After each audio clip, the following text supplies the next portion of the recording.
आजादी के 75 वर्ष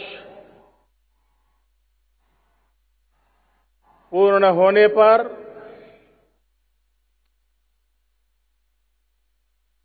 देशवासियों को अनेक अनेक शुभकामनाएं, बहुत बहुत बधाई।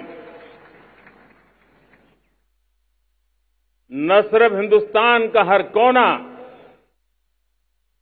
लेकिन दुनिया के हर कोने में आज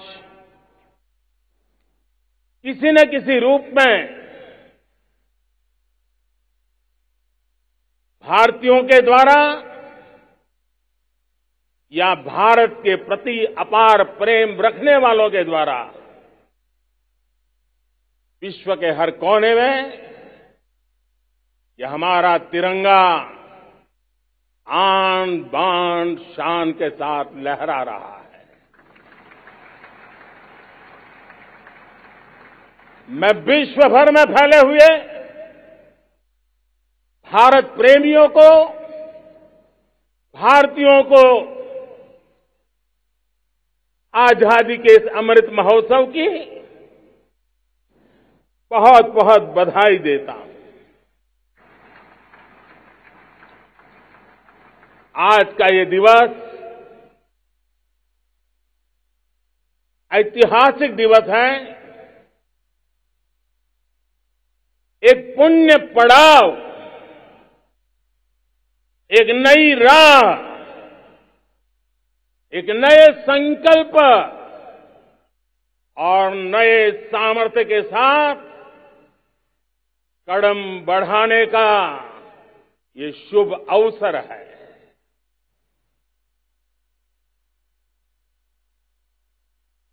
आजादी के जंग में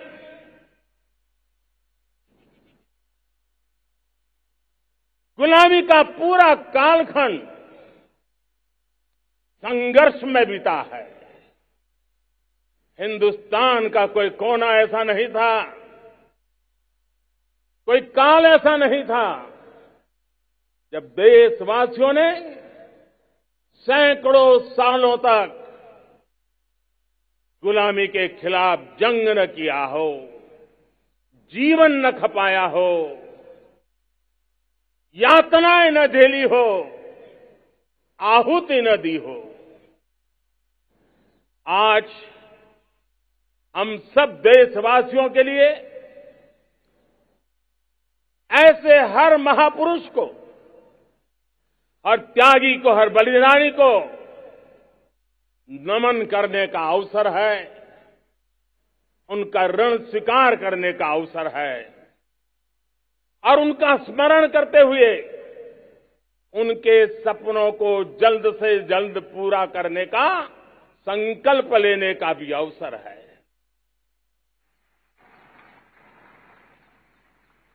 हम सभी देशवासी कृतज्ञ हैं पूज्य बापू के, नेताजी सुभाष चंद्र बोस के, बाबा साहब आंबेडकर के, वीर सावरकर के, जिन्होंने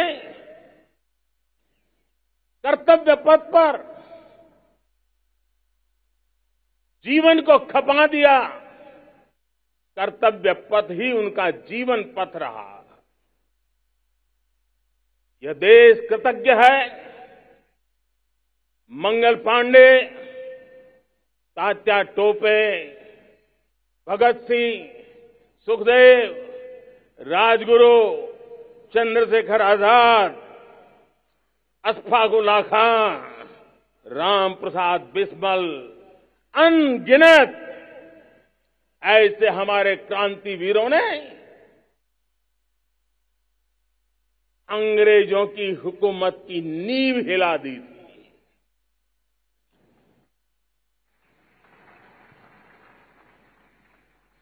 यह राष्ट्र कृतज्ञ है उन वीरांगनाओं के लिए, रानी लक्ष्मीबाई हो, झलकारी बाई, दुर्गा भाभी, रानी गाइदिन्ल्यो, रानी चेन्नम्मा, बेगम हजरत महल, बेलून निचियार।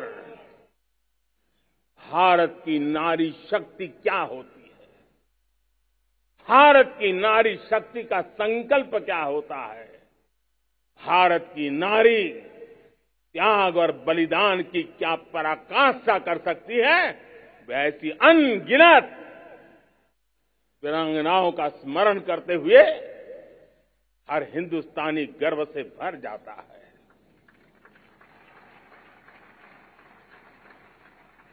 आजादी का जंग भी लड़ने वाले और आजादी के बाद देश बनाने वाले भी, डॉक्टर राजेंद्र प्रसाद जी हो,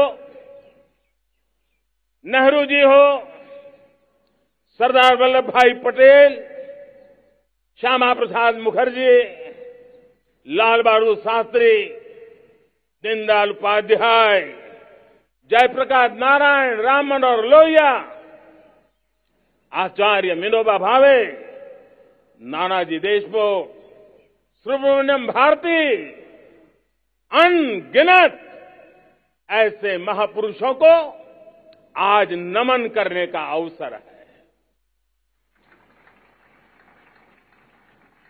जब आजादी के जंग की चर्चा करते हैं तो हम उन जंगलों में जीने वाले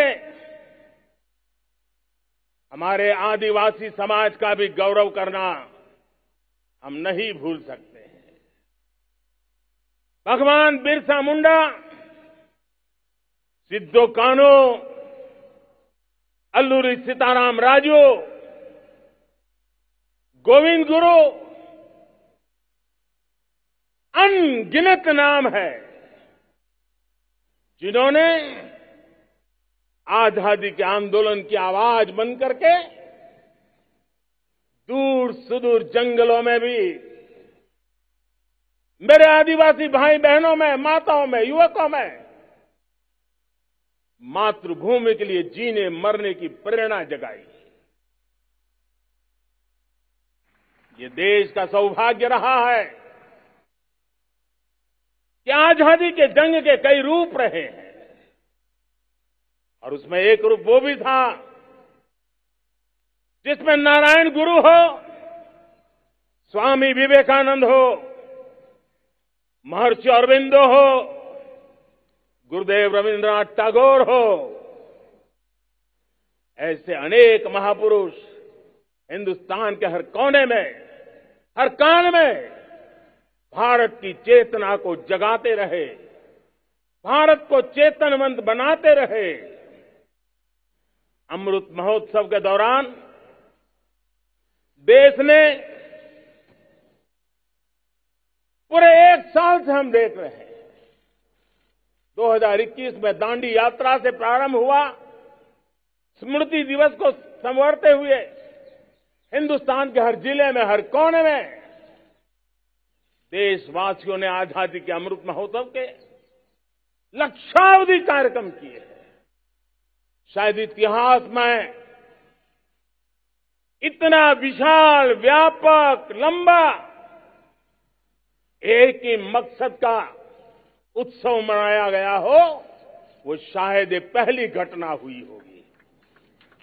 और हिंदुस्तान के हर कोने में उन सभी महापुरुषों को याद करने का प्रयास किया गया जिनको किसी न किसी कारणवश इतिहास में जगह न मिली या उनको भुला दिया गया था। आज देश ने खोज करके हर कोने में ऐसे वीरों को, महापुरुषों को, त्यागियों को, बलिदानियों को, सत्याग्रहियों को याद किया, नमन किया। अमृत महोत्सव के दरमियान इन सभी महापुरुषों को नमन करने का अवसर रहा। कल 14 अगस्त को भारत ने विभाजन विभीषिका स्मृति दिवस भी बड़े भारी मन से हृदय के गहरे गांवों को याद करते हुए उन कोटि कोटि जनों ने बहुत कुछ सहन किया था। तिरंगे की शान के लिए सहन किया था। मातृभूमि की मिट्टी से मोहब्बत के कारण सहन किया था और धैर्य नहीं खोया था। भारत के प्रति प्रेम ने नई जिंदगी की शुरुआत करने का उनका संकल्प नमन करने योग्य है, प्रेरणा पाने योग्य है। आज जब हम आजादी का अमृत महोत्सव मना रहे हैं तो पिछले 75 साल में देश के लिए जीने मरने वाले, देश की सुरक्षा करने वाले, देश के संकल्पों को पूरा करने वाले, चाहे सेना के जवान हो, पुलिस के कर्मी हो, शासन में बैठे हुए ब्यूरोक्रेट्स हो, जनप्रतिनिधि हो, स्थानीय स्वराज की संस्थाओं के शासक प्रशासक रहे हो, राज्यों के शासक प्रशासक रहे हो, केंद्र के शासक प्रशासक रहे हो, 75 साल में इन सबके योगदान को भी आज स्मरण करने का अवसर है और देश के कोटि कोटि नागरिकों को भी जिन्होंने 75 साल अनेक प्रकार की कठिनाइयों के बीच भी देश को आगे बढ़ाने के लिए अपने से जो हो सका वो करने का प्रयास किया है। मेरे प्यारे देशवासियों, 75 साल की हमारी ये यात्रा अनेक उतार चढ़ाव से भरी हुई है। सुख दुख की छाया मंडराती रही है और इसके बीच भी हमारे देशवासियों ने उपलब्धियां की है, पुरुषार्थ किया है, हार नहीं मानी है, संकल्पों को ओझल नहीं होने दिया है। और इसलिए, और ये भी सच्चाई है कि सैकड़ों सालों के गुलामी के कालखंड ने भारत के मन को, भारत के मानवीय की भावनाओं को गहरे घाव किए थे, गहरी चोटें पहुंचाई थी, लेकिन उसके भीतर एक जिद भी थी, एक जिजीविषा भी थी, एक जुनून भी था, एक जोम भी था। और उसके कारण अभावों के बीच में भी, उपहास के बीच में भी, और जब आजादी का जंग अंतिम चरण में था तो देश को डराने के लिए, निराश करने के लिए, हताश करने के लिए सारे उपाय किए गए थे। अगर आजादी आई, अंग्रेज चले जाएंगे तो देश टूट जाएगा, बिखर जाएंगे, लोग अंदर अंदर लड़ करके मर जाएंगे, कुछ नहीं बचेगा, अंधकार युग में भारत चला जाएगा। न जाने क्या क्या आशंकाएं व्यक्त की गई थी, लेकिन उनको पता नहीं था ये हिंदुस्तान की मिट्टी है। इस मिट्टी में वो सामर्थ्य है जो शासकों से भी परे सामर्थ्य का एक अंतर प्रभार लेकर के जीता रहा है, सदियों तक जीता रहा है। और उसी का परिणाम है, हमने क्या कुछ नहीं झेला।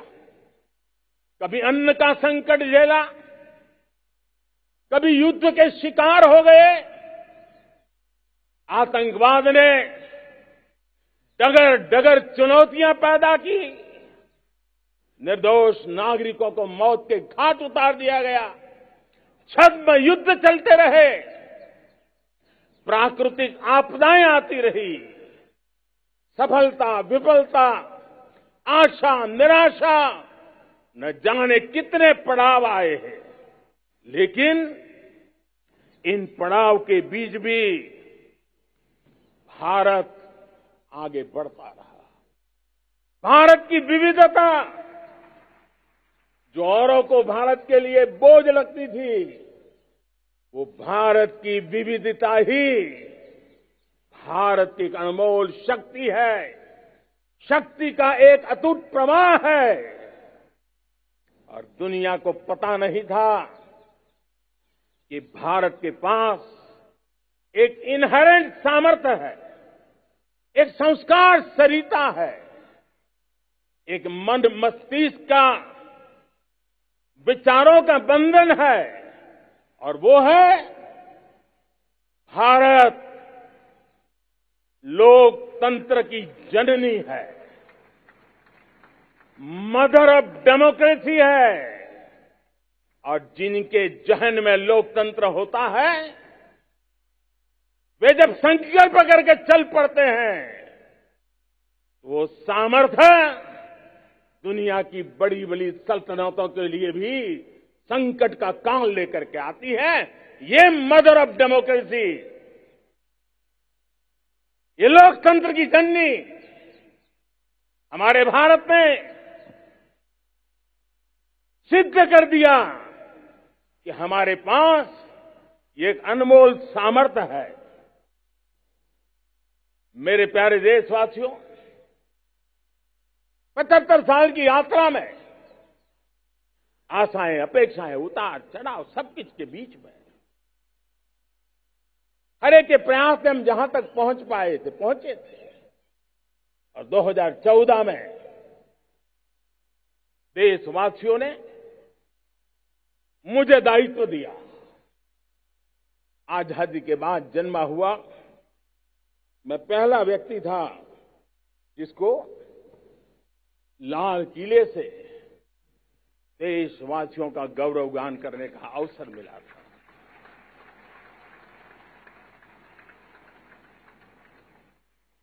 लेकिन मेरे दिल में जो भी आप लोगों से सीखा हूं, जितना आप लोगों को जान पाया हूं मेरे देशवासियों, आपके सुख दुख को समझ पाया हूं, देश की आशा अपेक्षाओं के भीतर वो कौन सी आत्मा बसती है, उसको जितना मैं समझ पाया हूं, उसको लेकर के मैंने अपना पूरा कालखंड देश के उन लोगों को एम्पावर करने में खपाया। मेरे दलित हो, शोषित हो, पीड़ित हो, वंचित हो, आदिवासी हो, महिला हो, युवा हो, किसान हो, दिव्यांग हो, पूरब हो, पश्चिम हो, उत्तर हो, दक्षिण हो, समुद्र का तट हो, हिमालय की कंदराएं हो, हर कोने में महात्मा गांधी का जो सपना था आखिरी इंसान की चिंता करने का, महात्मा गांधी जी की आकांक्षा थी अंतिम छोर पर बैठे हुए व्यक्ति को समर्थ बनाने की, मैंने अपने आप को उसके लिए समर्पित किया। और उन 8 साल का नतीजा और आजादी के इतने दशकों का अनुभव आज 75 साल के बाद जब अमृत काल की ओर कदम रख रहे हैं, अमृत काल की ये पहली प्रभात है, तब मैं एक ऐसे सामर्थ्य को देख रहा हूं और जिससे मैं गौरव से भर जाता हूं। देशवासियों, मैं आज देश का सबसे बड़ा सौभाग्य ये देख रहा हूं कि भारत का जनमन आकांक्षी जनमन है, एस्पिरेशनल सोसाइटी किसी भी देश की बहुत बड़ी अमानत होती है। और हमें गर्व है कि आज हिंदुस्तान के हर कोने में, हर समाज के हर वर्ग में, हर तबके में आकांक्षाएं उफान पर है। देश का हर नागरिक चीजें बदलना चाहता है, बदलते देखना चाहता है, लेकिन इंतजार करने को तैयार नहीं है, अपनी आंखों के सामने देखना चाहता है, कर्तव्य से जुड़ करके करना चाहता है, वो गति चाहता है, वो प्रगति चाहता है। 75 साल में संजोए हुए सारे सपने अपने ही आंखों के सामने पूरा करने के लिए वो लालायित है, उत्साहित है, उतावला भी है।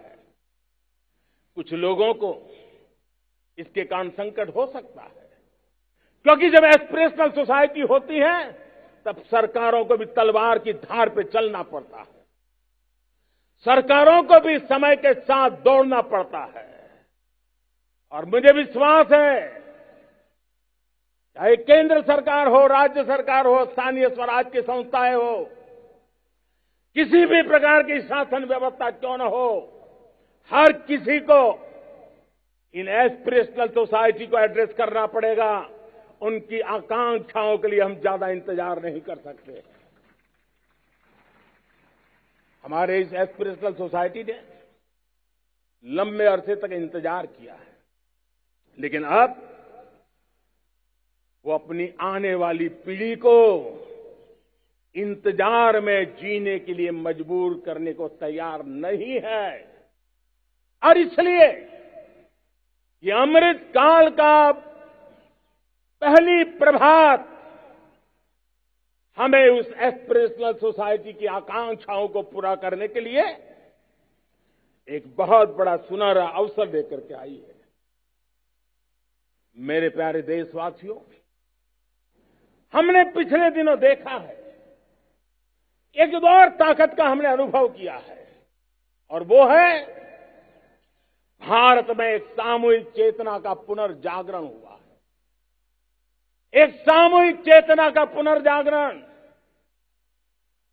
आजादी के इतने संघर्ष में से जो अमृत था वो अब संजोया जा रहा है, संकलित हो रहा है, संकल्प में परिवर्तित हो रहा है, पुरुषार्थ की पराकाष्ठा जुड़ रही है और सिद्धि का मार्ग नजर आ रहा है।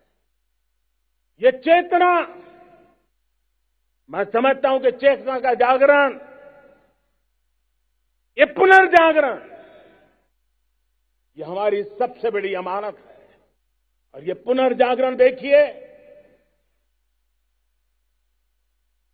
10 अगस्त तक लोगों को पता तक नहीं होगा शायद कि देश के भीतर कौन सी ताकत है, लेकिन पिछले 3 दिन से जिस प्रकार से तिरंगे झंडे को लेकर के, तिरंगा की यात्रा लेकर के देश चल पड़ा है।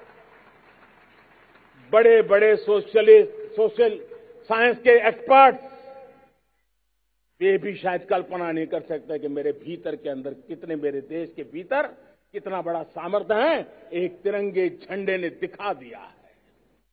यह पुनर्चेतना, पुनर्जागरण का पल है। ये लोग समझ नहीं पाए हैं। जब देश जनता कर्फ्यू के लिए हिंदुस्तान का हर कोना निकल पड़ता है, तब उस चेतना की अनुभूति है।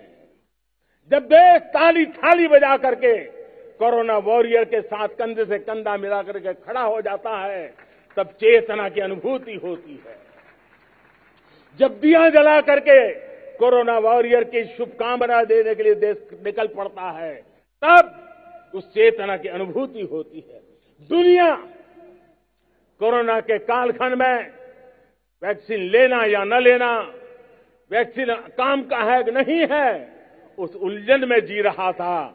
उस समय मेरे देश के गांव गरीब भी 200 करोड़ डोज दुनिया को चौंका देने वाला काम करके दिखा देते हैं। यही चेतना है, यही सामर्थ्य है। इस सामर्थ्य ने आज देश को एक नई ताकत दी है। मेरे प्यारे भाइयों बहनों, तीसरा एक महत्वपूर्ण सामर्थ्य मैं देख रहा हूं, जैसे एस्पिरेशनल सोसाइटी, जैसे पुनर्जागरण, वैसे ही आजादी के इतने दशकों के बाद पूरे विश्व का भारत की तरफ देखने का नजरिया बदल चुका है। विश्व भारत की तरफ गर्व से देख रहा है, अपेक्षा से देख रहा है। समस्याओं का समाधान भारत की धरती पर दुनिया खोजने लगी है। दोस्तों, विश्व का ये बदलाव, विश्व की सोच में ये परिवर्तन 75 साल की हमारी अनुभव यात्रा का परिणाम है। हम जिस प्रकार से संकल्पों लेकर चल पड़े हैं, दुनिया इसे देख रही है और आखिरकार विश्व भी उम्मीदें लेकर के जी रहा है। उम्मीदें पूरे करने का सामर्थ्य कहां पड़ा है, वो उसे दिखने लगा है। मैं इसे स्त्री शक्ति के रूप में देखता हूं, 3 सामर्थ्य के रूप में देखता हूं। और ये त्रिशक्ति है एस्पिरेशन की, पुनर्जागरण की और विश्व की उम्मीदों की। और इसे पूरा करने के लिए हम जानते हैं दोस्तों, आज दुनिया में एक विश्वास जगने में मेरे देशवासियों की बहुत बड़ी भूमिका है। 130 करोड़ देशवासियों ने कई दशकों के अनुभव के बाद स्थिर सरकार का महत्व क्या होता है, राजनीतिक स्थिरता का महत्व क्या होता है, पॉलिटिकल स्टेबिलिटी दुनिया में किस प्रकार की ताकत दिखा सकती है, नीतियों में कैसा सामर्थ्य होता है, उन नीतियों पर विश्व का कैसे भरोसा बनता है, ये भारत ने दिखाया है और दुनिया भी इसे समझ रही है। और हम जब राजनीतिक स्थिरता हो, नीतियों में गतिशीलता हो, निर्णयों में तेजी हो, सर्वव्यापकता हो, सर्वसमावेशकता हो, तो विकास के लिए हर कोई भागीदार बनता है। हमने सबका साथ सबका विकास का मंत्र लेकर के हम चले थे, लेकिन देखते ही देखते देशवासियों ने सबका विश्वास और सबका प्रयास से उसमें और रंग भर दिए हैं। और इसलिए हमने देखा है हमारी सामूहिक शक्ति को, हमारे सामूहिक सामर्थ्य को हमने देखा है। आजादी का अमृत महोत्सव जिस प्रकार से मनाया गया, जिस प्रकार से हर जिले में 75 अमृत सरोवर बनाने का अभियान चल रहा है, गांव गांव के लोग जुड़ रहे हैं, कार सेवा कर रहे हैं, अपने प्रयत्नों से अपने गांव में जल संरक्षण के लिए बड़ा अभियान चला रहे हैं। और इसलिए भाइयों बहनों, चाहे स्वच्छता का अभियान हो, चाहे गरीबों के कल्याण का काम हो, देश आज पूरी शक्ति से आगे बढ़ रहा है। लेकिन भाइयों बहनों, हम लोग आजादी के अमृत काल में हमारी 75 साल की यात्रा को उसका गौरवगान करते रहेंगे, अपनी ही पीठ थपथपाते रहेंगे, तो हमारे सपने कहीं दूर चले जाएंगे। और इसलिए 75 साल का कालखंड कितना ही शानदार रहा हो, कितने ही संकटों वाला रहा हो, कितने ही चुनौतियों वाला रहा हो, कितने ही सपने अधूरे दिखते हो, उसके बावजूद भी आज जब हम अमृत काल में प्रवेश कर रहे हैं, अगले 25 वर्ष हमारे देश के लिए अत्यंत महत्वपूर्ण है। और इसलिए जब मैं आज मेरे सामने लाल किले पर से 130 करोड़ देशवासियों के सामर्थ्य का स्मरण करता हूं,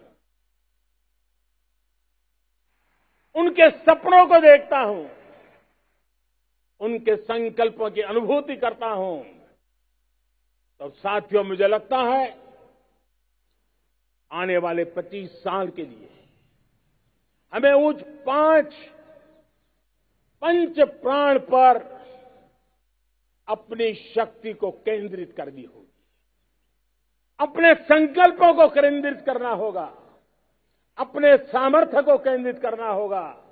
और हमें उन पंच प्राण को लेकर के 2047 जब आजादी के 100 साल होंगे, आजादी के दीवानों के सारे सपने पूरे करने का जिम्मा उठा करके चलना होगा। जब मैं पंच प्राण की बात करता हूं, तो पहला प्राण,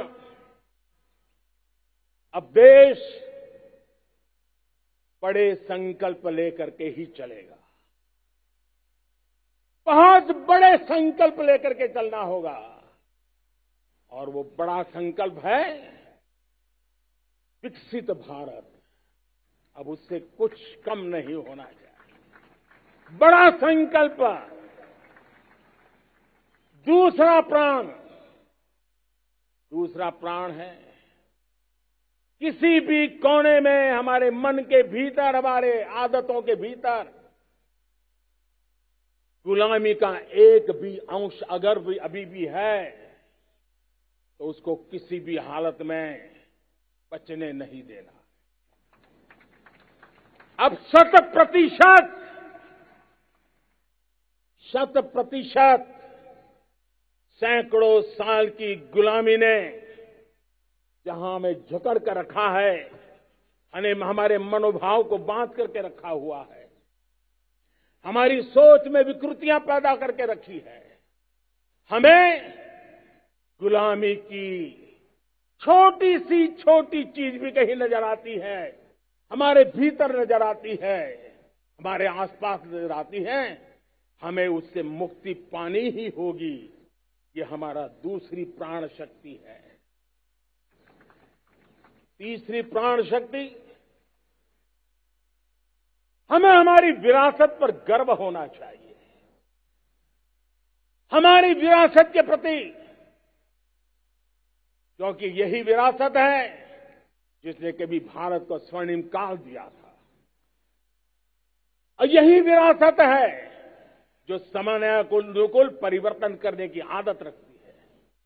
यही विरासत है जो काल बाह्य छोड़ती रही है, नित्य नूतन स्वीकारती रही है।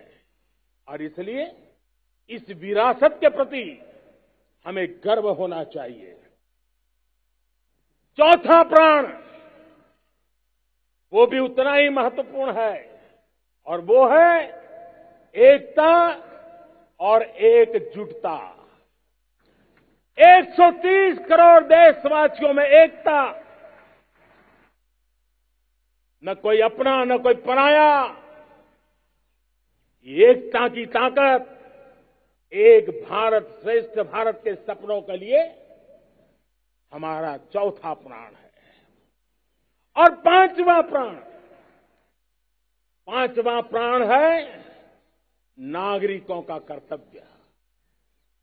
नागरिकों का कर्तव्य जिसमें प्रधानमंत्री भी बाहर नहीं होता है, मुख्यमंत्री भी बाहर नहीं होता है, वो भी नागरिक है। नागरिकों का कर्तव्य, ये हमारे आने वाली 25 साल के सपनों को पूरा करने के लिए एक बहुत बड़ी प्राण शक्ति है। मेरे प्यारे देशवासियों, जब सपने बड़े होते हैं,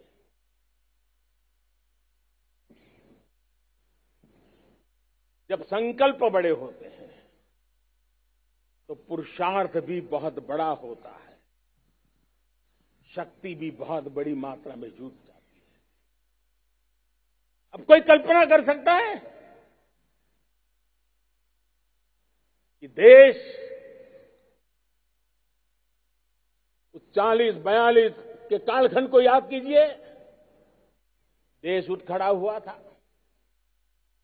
किसी ने हाथ में झाड़ू लिया था, किसी ने तकली ली थी, किसी ने रेंटिया लिया था, किसी ने सत्याग्रह का मार्ग चुना था, किसी ने संघर्ष का मान चुना था, किसी ने क्रांति की वीरता का रास्ता चुना था। लेकिन संकल्प बड़ा था आजादी, और ताकत देखिए, बड़ा संकल्प था तो आजादी लेके रहे। हम आजाद हो गए। अगर संकल्प छोटा होता, सीमित होता, तो शायद आज भी संघर्ष करने के दिन चालू रहते। लेकिन संकल्प बड़ा था तो हमने हासिल भी किया। मेरे प्यारे देशवासियों, अब आज जब अमृत काल की पहली प्रभात है, तो हमें इस 25 साल में विकसित भारत बना के रहना है। अपनी आंखों के सामने, और जो 20, 22, 25 साल के नौजवान मेरे देश के मेरे सामने हैं, मेरे देश के नौजवानों, जब देश आजादी के 100 साल मनाएगा तब आप 50-55 के हुए होंगे। मतलब आपके जीवन का ये स्वर्णिम काल, आपकी उम्र के ये 25-30 साल भारत के सपनों को पूरा करने का काल है। आप संकल्प लेकर के मेरे साथ चल पड़िए साथियों, तिरंगे झंडे की शपथ लेकर के चल पड़िए। हम सब पूरी ताकत से लगे आए। बड़ा संकल्प, मेरा देश विकसित देश होगा, डेवलप कंट्री होगा। विकास के हर पैरामीटर में हम मानव केंद्रीय व्यवस्था को विकसित करेंगे। हमारे केंद्र में मानव होगा, हमारे केंद्र में के मानव की आशा आकांक्षाएं होगी। हम जानते हैं भारत जब बड़े संकल्प करता है तो करके भी दिखाता है। जब मैंने यहां स्वच्छता की बात कही थी मेरे पहले भाषण में, देश चल पड़ा, जिससे जहां हो सका स्वच्छता की ओर आगे बढ़ा और गंदगी के प्रति नफरत एक स्वभाव बनता गया।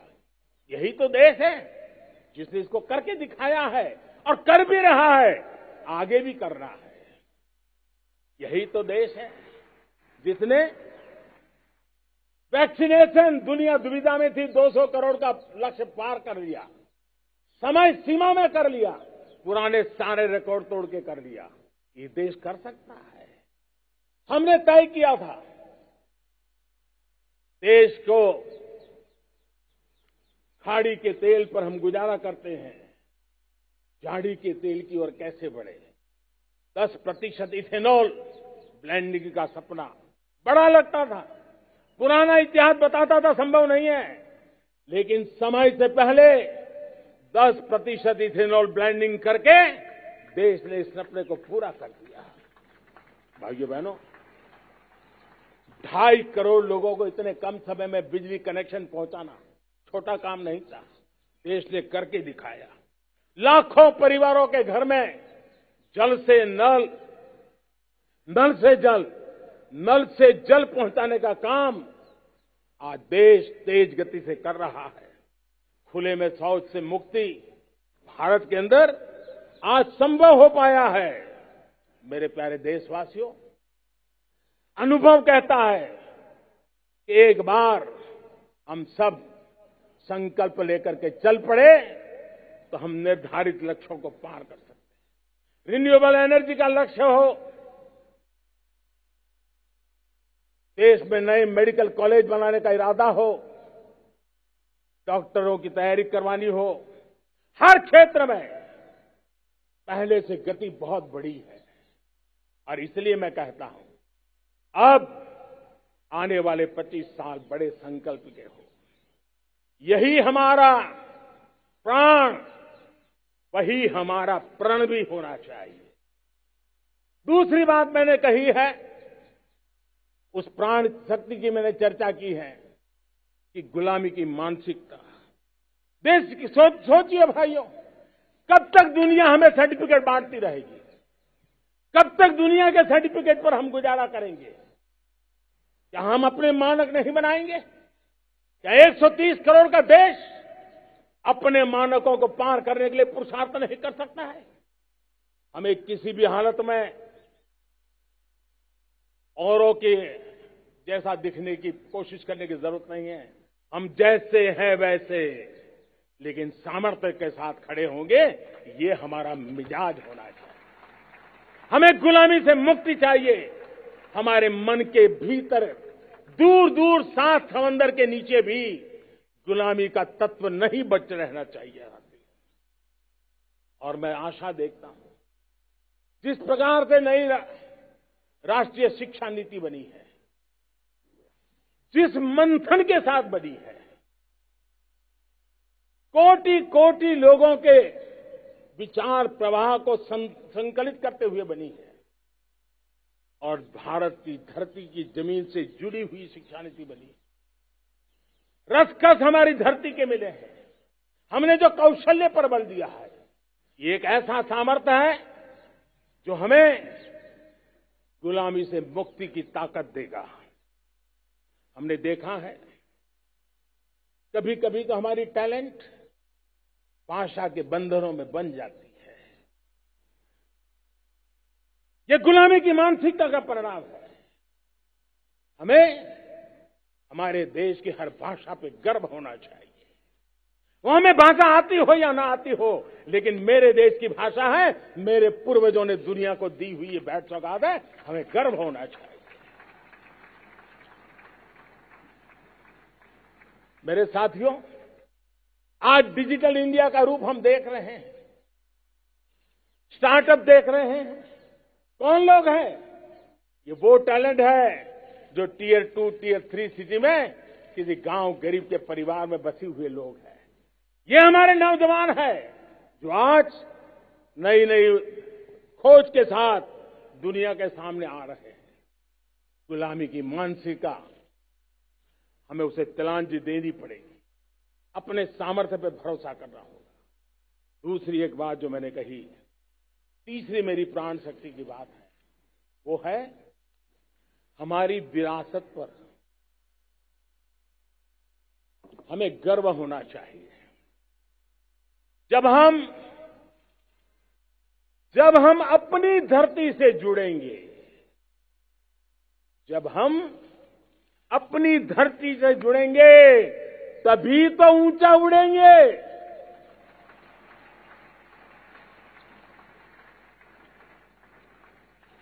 और जब हम ऊंचा उड़ेंगे तो हम विश्व को भी समाधान दे पाएंगे। हमने देखा है जब हम अपनी चीजों पे गर्व करते हैं। आज दुनिया होलिस्टिक हेल्थ केयर की चर्चा कर रही है, लेकिन जब होलिस्टिक हेल्थ केयर की चर्चा करती है तो उसकी नजर भारत के योग पर जाती है, भारत के आयुर्वेद पर जाती है, भारत की होलिस्टिक लाइफस्टाइल के पर जाती है। ये हमारी विरासत है, हम जो दुनिया को दे रहे हैं। दुनिया आज उससे प्रभावित हो रही है। अब हमारी ताकत देखिए, हम वो लोग हैं जो प्रकृति के साथ जीना जानते हैं, प्रकृति को प्रेम करना जानते हैं। आज विश्व पर्यावरण की जो समस्याओं से जूझ रहा है, हमारे पास वो विरासत है। ग्लोबल वार्मिंग की समस्याओं के समाधान का रास्ता हम लोगों के पास है, हमारे पूर्वजों ने दिया हुआ है। जब हम लाइफस्टाइल की बात करते हैं, एनवायरमेंट फ्रेंडली लाइफस्टाइल की बात करते हैं, हम लाइफ मिशन की बात करते हैं, तो दुनिया का ध्यान आकर्षित करते हैं। हमारे पास एक सामर्थ्य है। हमारा बड़ा धान, मोटा धान, मिलेट, हमारे यहां तो घर घर की चीज रही है। ये हमारी विरासत है। हमारे छोटे किसानों के परिश्रम से छोटी छोटी जमीन के टुकड़ों में फलने फूलने वाली हमारे धान। आज दुनिया अंतर्राष्ट्रीय स्तर पर मिलेट ईयर मनाने के लिए आगे बढ़ रही है। मतलब हमारी विरासत को आज दुनिया, हम उस पर गर्व करना सीखे। हमारे पास दुनिया को बहुत कुछ देना है। हमारे फैमिली वैल्यूज, विश्व के सामाजिक तनाव की जब चर्चा हो रही है, व्यक्तिगत तनाव की चर्चा होती है तो लोगों को योग दिखता है, सामूहिक तनाव की बात होती है तब भारत की पारिवारिक व्यवस्था दिखती है। संयुक्त परिवार की एक पूंजी सदियों से हमारी माताओं बहनों के त्याग बलिदान के कारण परिवार नाम की जो व्यवस्था विकसित हुई, ये हमारी विरासत है। इस विरासत पर हम गर्व कैसे करें? हम तो वो लोग हैं जो जीव में भी शिव देखते हैं। हम वो लोग हैं जो नर में नारायण देखते हैं। हम वो लोग हैं जो नारी तो नारायणी कहते हैं। हम वो लोग हैं जो पौधे में परमात्मा देखते हैं। हम वो लोग हैं जो नदी को मां मानते हैं। हम वो लोग हैं जो हर कंकर में शंकर देखते हैं। यह हमारा सामर्थ्य है। हर नदी में मां का रूप देखते हैं। पर्यावरण की इतनी व्यापकता, विशालता, ये हमारा गौरव। हम विश्व के सामने जब खुद गर्व करेंगे तो दुनिया करेगी। भाइयों बहनों, हम वो लोग हैं जिसने दुनिया को वसुधैव कुटुंबकम का मंत्र दिया।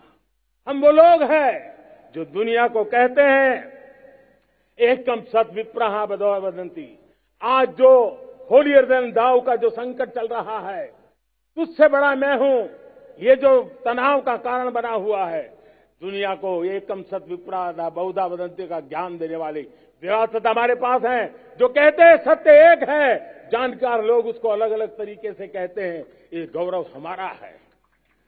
हम लोग हैं जो कहते हैं यत पिंडे तद ब्रह्मांडे। कितनी बड़ी सोच है। जो ब्रह्मांड में है वो हर जीव मात्र में है। यत पिंडे तद ब्रह्मांडे, ये कहने वाले हम लोग हैं। हम वो लोग हैं जिसने दुनिया का कल्याण देखा है। हम जन कल्याण से जग कल्याण के राही रहे हैं। जन कल्याण से जग कल्याण की राह पर चलने वाले हम लोग जब दुनिया की कामना करते हैं तब कहते हैं सर्वे अपि सुखिनो सन्तु सर्वे सन्तु निरामया। सबके सुख की बात, सबके आरोग्य की बात करना, ये हमारी विरासत है।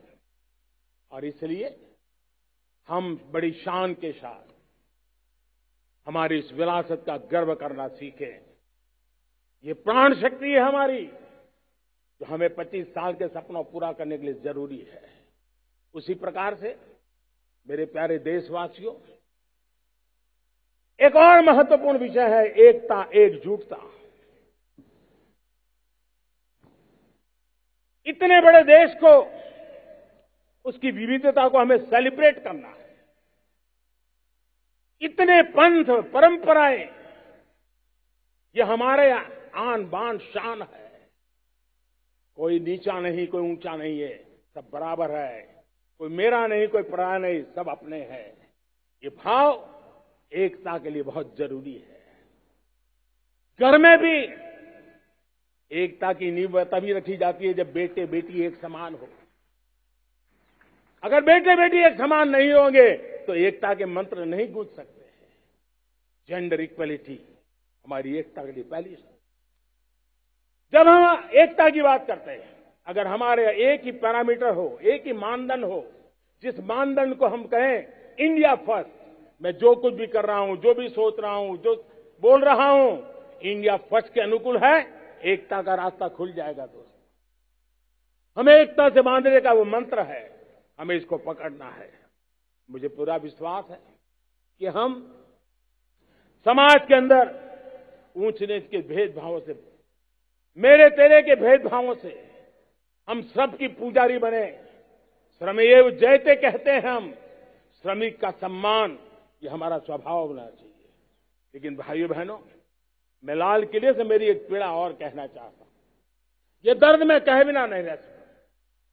मैं जानता हूं कि शायद लाल किले का विषय नहीं हो सकता है, लेकिन मेरे भीतर का दर्द मैं कहां कहूंगा।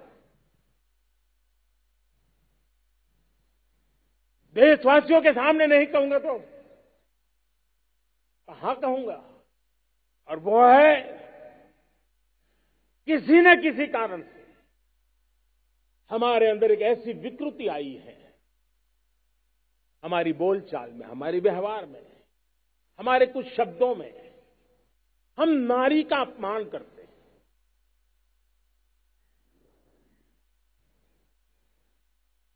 क्या हम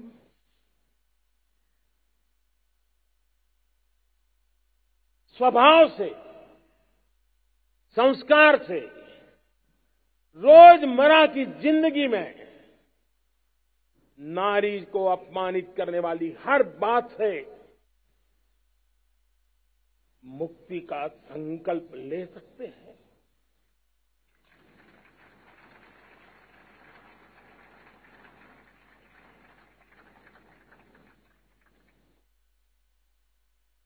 नारी का गौरव राष्ट्र के सपने पूरे करने में बहुत बड़ी पूंजी बनने वाला है।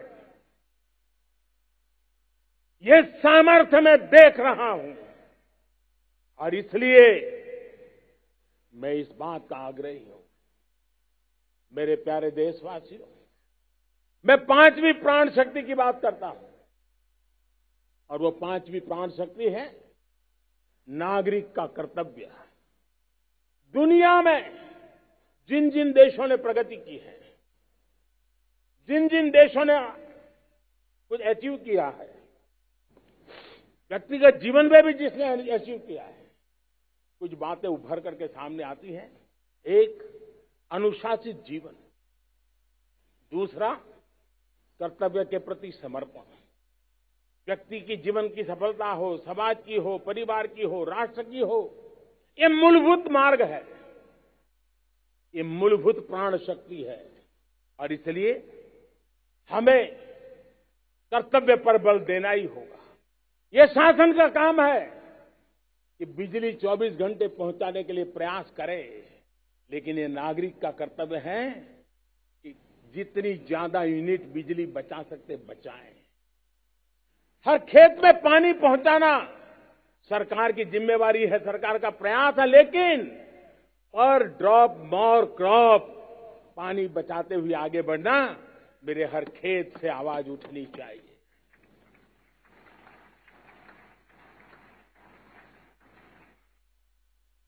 केमिकल मुक्त खेती, ऑर्गेनिक फार्मिंग, प्राकृतिक खेती, ये हमारा कर्तव्य है।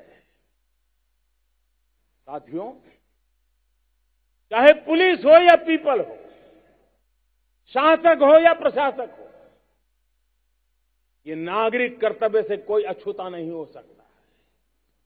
हर कोई अगर नागरिक के कर्तव्यों को निभाएगा तो मुझे विश्वास है कि हम इच्छित लक्ष्य को प्राप्त करने में समय से पहले सिद्धि प्राप्त कर सकते हैं। मेरे प्यारे देशवासियों, आज महर्षि अरविंदो की जन्म जयंती भी है। मैं उस महापुरुष के चरणों में नमन करता हूं, लेकिन हमें उस महापुरुष को याद करना होगा जिन्होंने कहा था, स्वदेशी से स्वराज, स्वराज से सुराज। ये उनका मंत्र है। हम सबको सोचना होगा कि हम कब तक दुनिया के और लोगों पर निर्भर रहेंगे। क्या हमारे देश का अन्न की आवश्यकता हो, हम आउटसोर्स कर सकते हैं क्या? जब देश ने तय कर लिया कि हमारा पेट हम खुद भरेंगे, देश ने करके दिखाया कि नहीं दिखाया? एक बार संकल्प लेते हैं तो होता है दोस्त। और इसलिए आत्मनिर्भर भारत, ये हर नागरिक का, हर सरकार का, समाज की हर इकाई का ये दायित्व बन जाता है। ये आत्मनिर्भर भारत, ये सरकारी एजेंडा, सरकारी कार्यक्रम नहीं है। ये समाज का जन आंदोलन है जिसे हमें आगे बढ़ाना है। मेरे साथियों, आज जब ये बात हमने सुनी, आजादी के 75 साल के बाद जिस आवाज को सुनने के लिए हमारे कान तरस रहे थे, 75 साल के बाद वो आवाज सुनाई दी है। 75 साल के बाद लाल किले पर से तिरंगे को सलामी देने का काम पहली बार मेड इन इंडिया तोप ने किया है। कौन हिंदुस्तानी होगा जिसको ये बात, एक आवाज उसे नई प्रेरणा, ताकत नहीं दी? और इसलिए मेरे प्यारे भाई बहनों, मैं आज मेरे देश के सेना के जवानों का हृदय से अभिनंदन करना चाहता हूं। मेरी आत्मनिर्भर की बात को संगठित स्वरूप में, साहस के स्वरूप में मेरी सेना के जवानों ने, सेना नायकों ने जिस जिम्मेवारी के साथ कंधे पे उठाया है, मैं उनको जितनी सैल्यूट करूं उतनी कम है दोस्तों। उनको आज मैं सलाम करता हूं, क्योंकि सेना का जवान मौत को मुट्ठी में लेकर के चलता है। मौत और जिंदगी के बीच में कोई फासला ही नहीं होता है, और तब बीच में वो डट करके खड़ा होता है। और वो मेरा सेना का जवान तय करे कि हम 300 ऐसी चीजों अब लिस्ट करते हैं जो हम विदेश से नहीं लाएंगे हमारे देश की। ये संकल्प छोटा नहीं है। मुझे इस संकल्प में भारत के आत्मनिर्भर भारत के उज्ज्वल भविष्य के वो बीज मैं देख रहा हूं जो इस सपने को वटवृक्ष में परिवर्तित करने वाले हैं। सैल्यूट, सैल्यूट मेरे सेना के अधिकारियों को, सैल्यूट।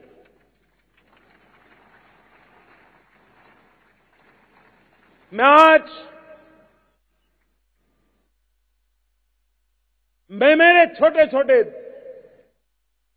बालकों को 5 साल 7 साल की आयु के बालक, उनको भी सैल्यूट करना चाहता हूं, उनको भी सलाम करना चाहता हूं। जब देश के सामने चेतना जगी, मैंने सैकड़ों परिवारों से सुना है 5-5, 7 साल के बच्चे घर में कह रहे हैं कि अब हम विदेशी खिलौने से नहीं खेलते। 5 साल का बच्चा घर में विदेशी खिलौने से नहीं खेलेंगे, ये जब संकल्प करता है ना, तब आत्मनिर्भर भारत उसकी रगों में दौड़ता है। आज देखिए, पीएलआई स्कीम 1 लाख करोड़ रुपया दुनिया के लोग हिंदुस्तान में अपना नसीब आजमाने आ रहे हैं, टेक्नोलॉजी लेकर के आ रहे हैं, रोजगार के नए अवसर बना रहे हैं। भारत मैन्युफैक्चरिंग हब बनता जा रहा है, आत्मनिर्भर भारत की बुनियाद बना रहा है। आज इलेक्ट्रॉनिक गुड्स मैन्युफैक्चरिंग हो, मोबाइल फोन का मैन्युफैक्चरिंग हो, आज देश बहुत तेजी से प्रगति कर रहा है। जब हमारा ब्रह्मोस दुनिया में जाता है, कौन हिंदुस्तानी होगा जिसका मन आसमान को न छूता होगा। दोस्तों, आज हमारी मेट्रो कोचेज, हमारी वंदे भारत ट्रेन विश्व के लिए आकर्षण बन रहा है। मेरे प्यारे देशवासियों, हमें आत्मनिर्भर बनना है हमारे एनर्जी सेक्टर में। हम कब तक एनर्जी के सेक्टर में किसी और पर डिपेंडेंट रहेंगे? और हमें सोलार का क्षेत्र हो, विंड एनर्जी का क्षेत्र हो, रिन्यूएबल के और भी जो रास्ते हो, मिशन हाइड्रोजन हो, बायोफ्यूल की कोशिश हो, इलेक्ट्रिक व्हीकल पर जाने की बात हो, हमें आत्मनिर्भर बन करके इन व्यवस्थाओं को आगे बढ़ाना होगा। मेरे प्यारे देशवासियों, आज प्राकृतिक खेती भी आत्मनिर्भर का एक मार्ग है। फर्टिलाइजर से जितनी ज्यादा मुक्ति, आज देश में नैनो फर्टिलाइजर के कारखाने की नई आशा लेकर के आए हैं। लेकिन प्राकृतिक खेती, केमिकल फ्री खेती आत्मनिर्भर को ताकत दे सकती है। आज देश में रोजगार के क्षेत्र में ग्रीन जॉब के नए नए क्षेत्र बहुत तेजी से खुल रहे हैं। भारत ने नीतियों के द्वारा स्पेस को खोल दिया है। ड्रोन की बहुत दुनिया में सबसे प्रगतिशील पॉलिसी लेकर के आए हैं। हमने देश के नौजवानों के लिए नए द्वार खोल दिए हैं। मेरे प्यारे भाइयों बहनों, मैं प्राइवेट सेक्टर को भी आह्वान करता हूं, आइए हमें विश्व में छा जाना है। आत्मनिर्भर भारत का ये भी सपना है कि दुनिया को भी जो आवश्यकताएं हैं उसको पूरा करने में भारत पीछे नहीं जाएगा। हमारे लघु उद्योग हो, सूक्ष्म उद्योग हो, कुटीर उद्योग हो, जीरो डिफेक्ट जीरो इफेक्ट हमें उस करके हमें दुनिया में जाना होगा। हमें स्वदेशी पर गर्व करना होगा। मेरे प्यारे देशवासियों, हम बार बार लाल बहादुर शास्त्री जी को याद करते हैं। जय जवान जय किसान का उनका मंत्र आज भी देश के लिए प्रेरणा है। बाद में अटल बिहारी वाजपेयी जी ने जय विज्ञान कह करके उसमें एक कड़ी जोड़ दी थी और देश ने उसको प्राथमिकता दी थी। लेकिन अब अमृतकाल के लिए एक और अनिवार्यता है और वो है जय अनुसंधान। जय जवान जय किसान जय विज्ञान जय अनुसंधान, इनोवेशन। और मुझे मेरे देश की युवा पीढ़ी में भरोसा है। इनोवेशन की ताकत देखिए, आज हमारा यूपीआई भीम, हमारा डिजिटल पेमेंट, फिनटेक की दुनिया में हमारा स्थान, आज विश्व में रियल टाइम 40% अगर डिजिटल फाइनेंशियल का ट्रांजैक्शन होता है तो मेरे देश में हो रहा है। हिंदुस्तान ने ये करके दिखाया है। मेरे प्यारे देशवासियों, अब हम 5G के दौर की ओर कदम रख रहे हैं। बहुत दूर इंतजार नहीं करना होगा, हम कदम मिलाने वाले हैं। हम ऑप्टिकल फाइबर गांव-गांव में पहुंचा रहे हैं। डिजिटल इंडिया का सपना गांव से गुजरेगा, ये मुझे पूरी जानकारी है। आज मुझे खुशी है, हिंदुस्तान के 4 लाख कॉमन सर्विस सेंटर्स गांवों में विकसित हो रहे हैं। गांव के नौजवान बेटे बेटियां कॉमन सर्विस सेंटर चला रही हैं। देश गर्व कर सकता है कि गांव के क्षेत्र में 4 लाख डिजिटल एंटरप्रेन्योर का तैयार होना और सारी सेवाएं गांव के लोग उनके यहां लेने के लिए आदी बन जाए, ये अपने आप में टेक्नोलॉजी हब बनने की भारत की जो ताकत है। मेरे प्यारे देशवासियों, ये जो डिजिटल इंडिया का मूवमेंट है, जो सेमीकंडक्टर की ओर हम कदम मांड रहे हैं, 5G की ओर कदम मांड रहे हैं, ऑप्टिकल फाइबर का नेटवर्क बिछा रहे हैं, ये सिर्फ आधुनिकता की पहचान ऐसा नहीं है। 3 बड़ी ताकतें इसके अंदर समाहित है। शिक्षा में आमूलचूल क्रांति, ये डिजिटल माध्यम से आने वाली है। स्वास्थ्य सेवाओं में आमूलचूल क्रांति डिजिटल से आने वाली है। कृषि जीवन में भी बहुत बड़ा बदलाव डिजिटल से आने वाला है। एक नया विश्व तैयार हो रहा है। भारत उसे आगे बढ़ाने के लिए, और मैं साफ देख रहा हूं दोस्तों, ये डेकेड मानव जात के लिए टेकेड का समय है, टेक्नोलॉजी का डेकेड है। भारत के लिए तो ये टेकेड जिसका मन टेक्नोलॉजी से जुड़ा हुआ है, आईटी की दुनिया में भारत ने अपना एक लोहा बनवा लिया है, तो ये टेकेड का सामर्थ्य भारत के पास है। हमारा अटल इनोवेशन मिशन, हमारे इंक्यूबेशन सेंटर, हमारे स्टार्टअप एक नया पूरा क्षेत्र का विकास कर रहे हैं। युवा पीढ़ी के लिए नए अवसर लेकर के आ रहे हैं। स्पेस मिशन की बात हो, हमारा डीप ओशन मिशन की बात हो, समुद्र की गहराई में जाना हो या हमें आसमान को छूना हो, ये नए क्षेत्र हैं जिसको लेकर के हम आगे बढ़ रहे हैं।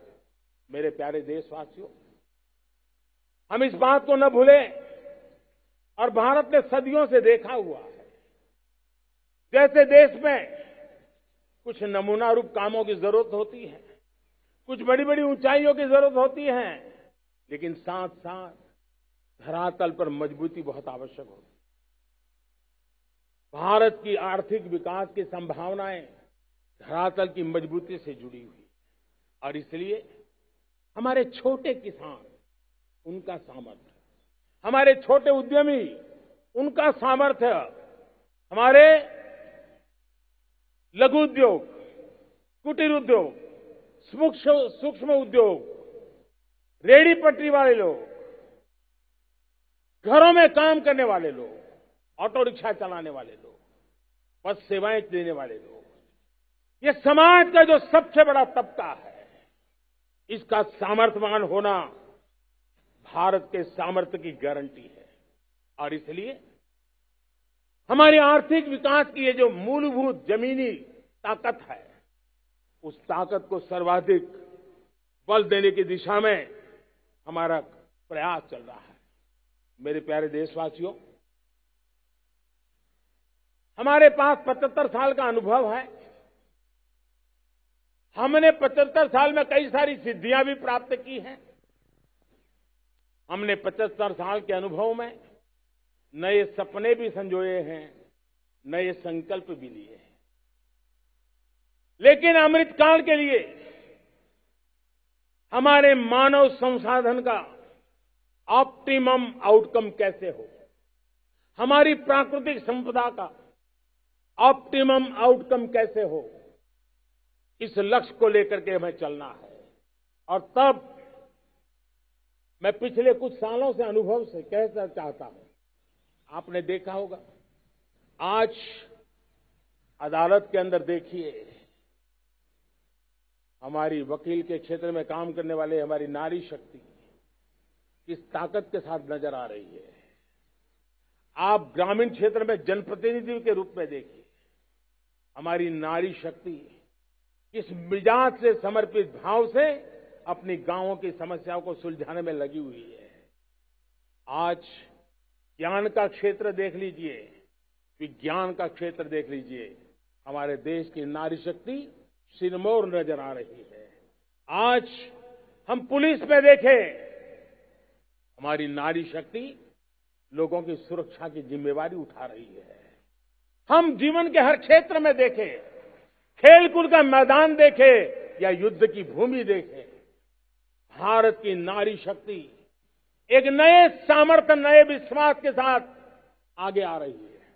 मैं इसको भारत की 75 साल की जो यात्रा में जो योगदान है, उसमें अब कई गुना योगदान आने वाले 25 साल में मैं मेरी नारी शक्ति का देख रहा हूं, मेरी माताओं, बहनों का, मेरी बेटियों का देख रहा हूं। और इसलिए ये सारे हिसाब किताब से ऊपर है, सारे आपके पैरामीटर से अतिरिक्त है।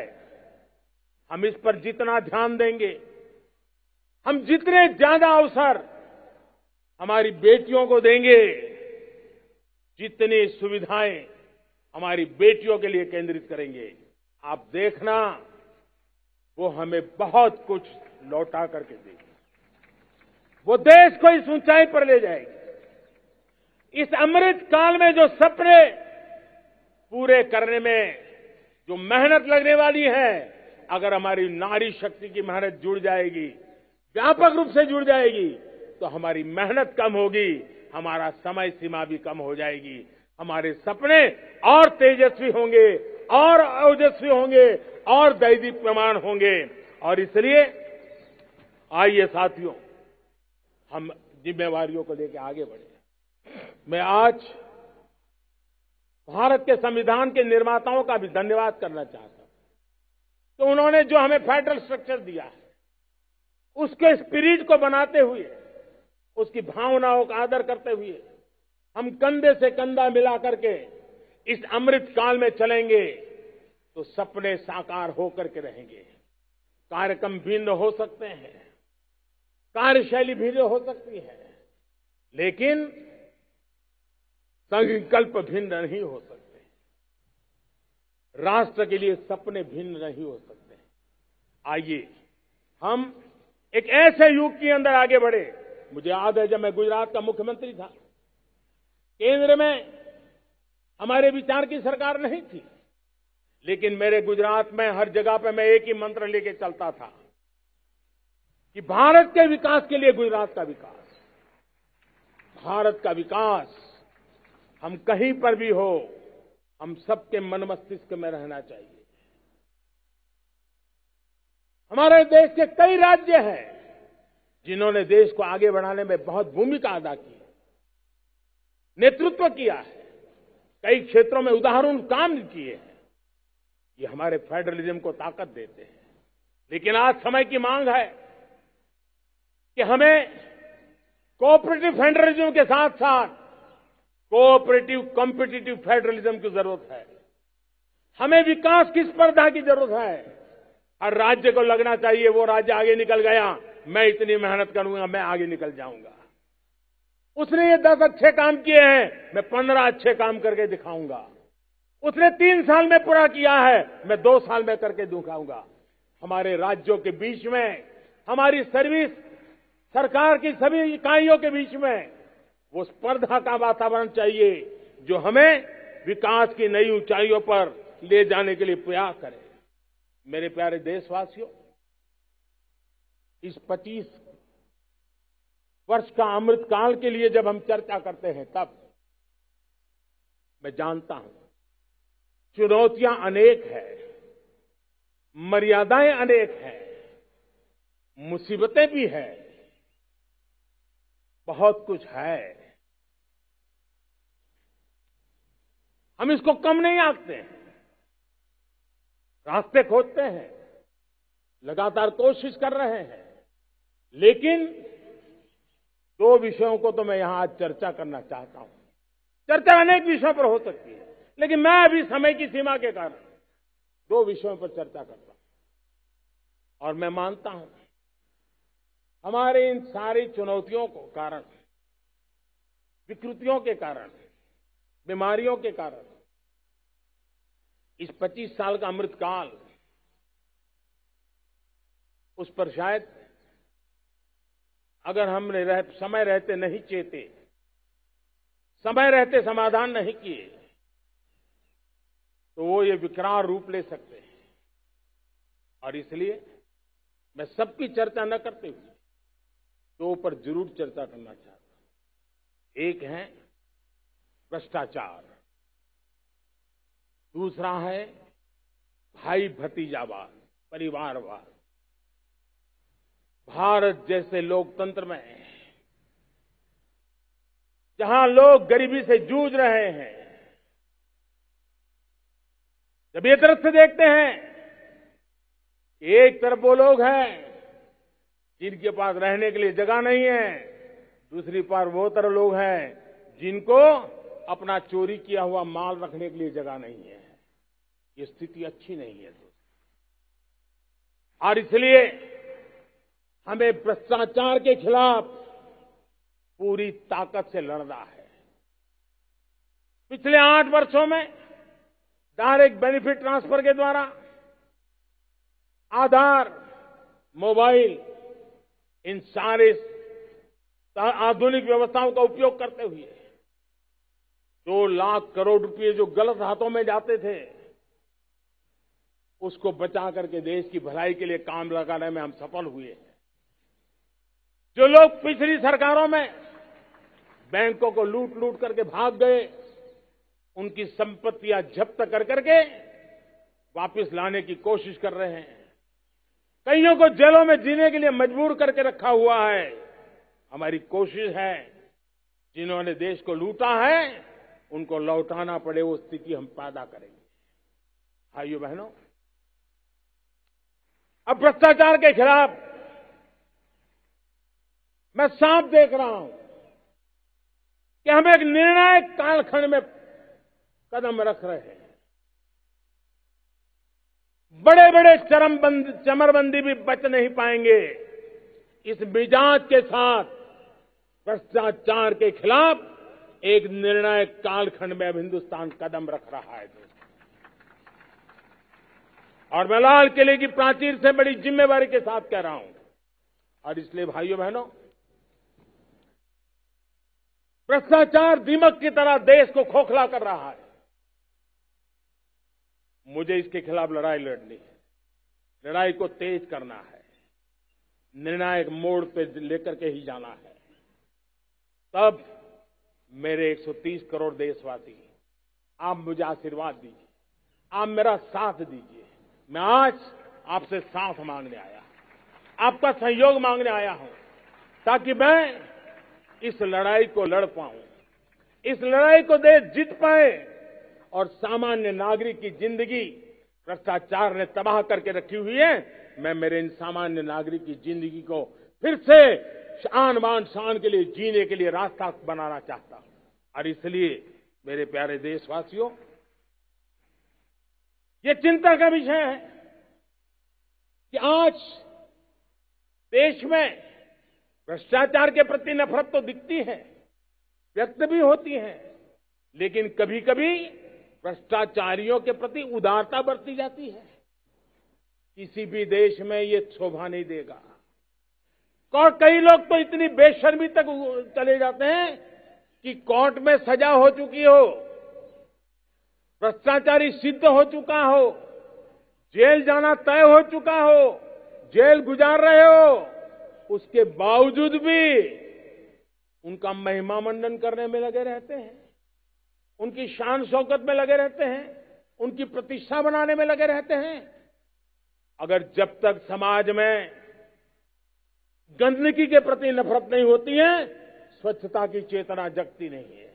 जब तक भ्रष्टाचार और भ्रष्टाचारी के प्रति नफरत का भाव पैदा नहीं होता है, सामाजिक रूप से उसको नीचा देखने के लिए मजबूर नहीं करते, तब तक एक मानसिकता खत्म होने वाली नहीं है। और इसलिए भ्रष्टाचार के प्रति भी और भ्रष्टाचारियों के प्रति भी हमें बहुत जागरूक होने की जरूरत है। दूसरी एक चर्चा मैं करना चाहता हूं, भाई भतीजावाद। और जब मैं भाई भतीजावाद, परिवारवाद की बात करता हूं तो लोगों को लगता है मैं सिर्फ राजनीतिक क्षेत्र की बात करता हूं। जी नहीं, दुर्भाग्य से राजनीतिक क्षेत्र की उस बुराई ने हिंदुस्तान की हर संस्थाओं में परिवारवाद को पोषित कर दिया है। परिवारवाद हमारी अनेक संस्थाओं को अपने में लपेटे हुए है और उसके कारण मेरे देश की टैलेंट को नुकसान होता है, मेरे देश के सामर्थ्य को नुकसान होता है। जिनके पास अवसर की संभावनाएं हैं, वो परिवारवाद, भाई भतीजे के बाद बाहर रह जाता है।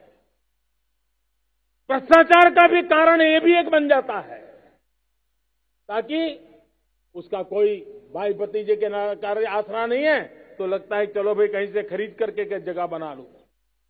इस परिवारवाद से, भाई भतीजावाद से हमें हर संस्थाओं में एक नफरत पैदा करनी पड़ी होगी, जागरूकता पैदा करनी होगी, तब हम हमारी संस्थाओं को बचा पाएंगे।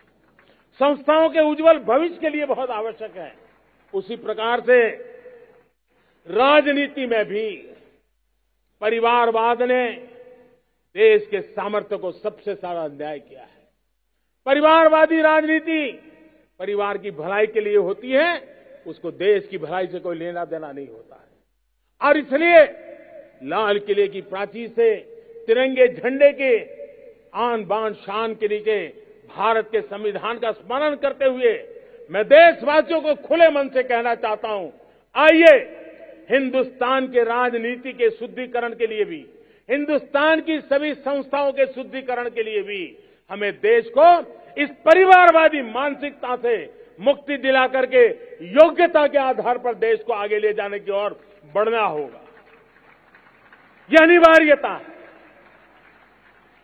वरना हर किसी का मन कुंठित रहता है कि मैं उसके लिए योग्य था, मुझे नहीं मिला क्योंकि मेरा कोई चाचा, मामा, पिता, दादा, दादी, नाना, नानी कोई वहां थे नहीं। ये मनस्थिति किसी भी देश के लिए अच्छी नहीं। मेरे देश के नौजवानों, मैं आपके उज्जवल भविष्य के लिए, आपके सपनों के लिए, मैं भाई भतीजावाद के खिलाफ लड़ाई में आपका साथ चाहता हूं। परिवारवादी राजनीति के खिलाफ लड़ाई में मैं आपका साथ चाहता हूं। ये संवैधानिक जिम्मेवारी मानता हूं मैं, ये लोकतंत्र की जिम्मेवारी मानता हूं मैं, ये लाल किले के प्राचीर से कही गई बात की ताकत में मानता हूं और इसलिए मैं आज आपका अवसर चाहता हूं। हमने देखा पिछले दिनों खेलों में, ऐसा तो नहीं है कि देश के पास पहले प्रतिभाएं नहीं रही होंगी, ऐसा तो नहीं है कि खेलकूद की दुनिया में हिंदुस्तान के नौजवान, हमारे बेटे बेटियां कुछ कर नहीं सकते, लेकिन सिलेक्शन भाई भतीजेवाद की चैनल से गुजरते थे और उसके कारण वो खेल के मैदान तक, उस देश तक तो पहुंच जाते थे।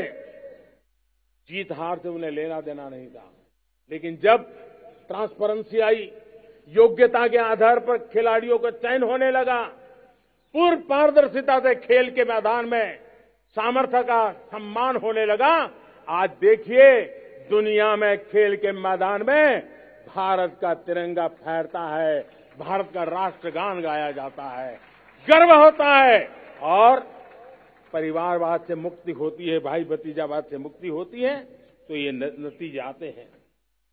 मेरे प्यारे देशवासियों,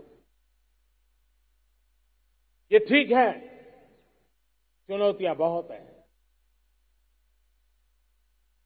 अगर इस देश के सामने करोड़ों संकट हैं तो करोड़ों समाधान भी है, और मेरा 130 करोड़ देशवासियों पर भरोसा है। 130 करोड़ देशवासी निर्धारित लक्ष्य के साथ, संकल्प के प्रति समर्पण के साथ, जब 130 करोड़ देशवासी एक कदम आगे रखते हैं ना, तो हिंदुस्तान 130 करोड़ कदम आगे बढ़ जाता है। इस सामर्थ्य को लेकर के हमने आगे बढ़ना है। इस अमृत काल में, जब ये अमृत काल की पहली बेला है, पहली प्रभात है, हमें आने वाले 25 साल को एक पल भी भूलना नहीं है। एक एक दिन, समय का प्रत्येक क्षण, जीवन का प्रत्येक कण मातृभूमि के लिए जीना, और तभी आजादी के दीवानों को हमारी सच्ची श्रद्धांजलि होगी। तभी 75 साल तक देश को यहां तक पहुंचाने में जिन जिन लोगों ने योगदान किया, उनका पुण्य स्मरण हमें काम आएगा। मैं देशवासियों से आग्रह करते हुए, नई संभावनाओं को संजोते हुए, नए संकल्पों को पार करते हुए, आगे बढ़ने का विश्वास लेकर के आज अमृत काल का आरंभ करते हैं। आजादी का अमृत महोत्सव अब अमृत काल की दिशा में पलट चुका है, आगे बढ़ चुका है। तब इस अमृत काल में सबका प्रयास अनिवार्य है। सबका प्रयास ही परिणाम लाने वाला है। टीम इंडिया की भावना ही देश को आगे बढ़ने वाली है। 130 करोड़ देशवासियों की ये टीम इंडिया एक टीम के रूप में आगे बढ़ करके सारे सपनों को साकार करेंगी। इसी पूरे विश्वास के साथ मेरे साथ बोलिए, जय हिंद, जय हिंद, जय हिंद। भारत माता की, भारत माता की, भारत माता की। वंदे, वंदे, वंदे। बहुत बहुत धन्यवाद।